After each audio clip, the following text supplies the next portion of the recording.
responding to her. He's showing social for her.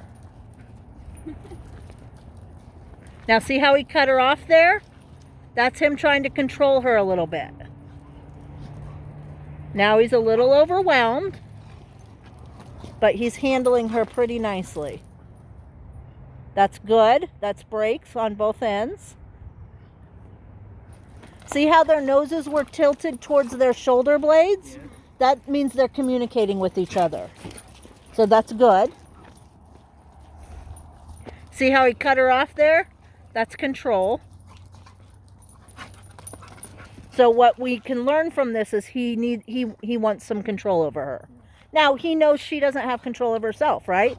Now that's a little bit dominant, a little bit, but see how he's not taking the dominant role? He kind of stayed low. That's him not wanting to put her into aggression because she's also taking the dominant role. So he's really good at listening to the other dogs. That's what that tells me.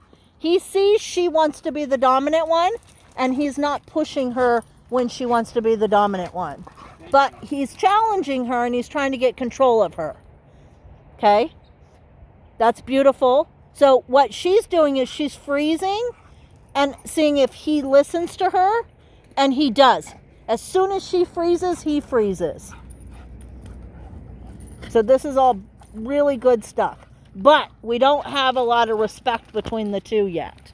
So this could get out of hand. But again, what I'm looking for is Miles is doing everything right. Kasha is struggling a little bit. She's young, right? So he's actually teaching her by responding appropriately to her. That's a little dominant on her. Did you see her push into him? Like, move out of my space. And he does a really good job at saying, no, you can't push me around, but I'm not going to push you either. Right?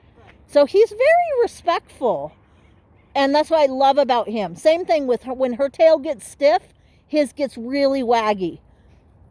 And what I want you guys to know about Miles is he does not want to fight with other dogs. He's doing everything in his power to diffuse an issue. She's the one that would escalate something, right? So this is important because if he does fight back, you have to know he was really pushed to do that. It wasn't intentional. And if he ever goes after a dog unprovoked, that's going to tell you a lot about that dog. You know, that dog had issues that you all didn't see. Even if the dog's obedient, dog was taught to be obedient. Like, he reads dogs. I've seen this through every time I've put him with other dogs. And he's not trying to be the leader dog. He's just trying to communicate to dogs.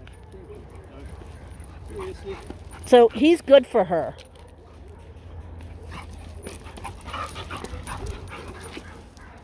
So you say that this is decent play? This is good play. Yeah, she's a little bit dominant in her play. Right. She's being a little bit bossy, and it's working for her because he's listening to her to a point where he's not escalating her, which is what you want for a dog like her. If he was pushing back, he better be able to control her.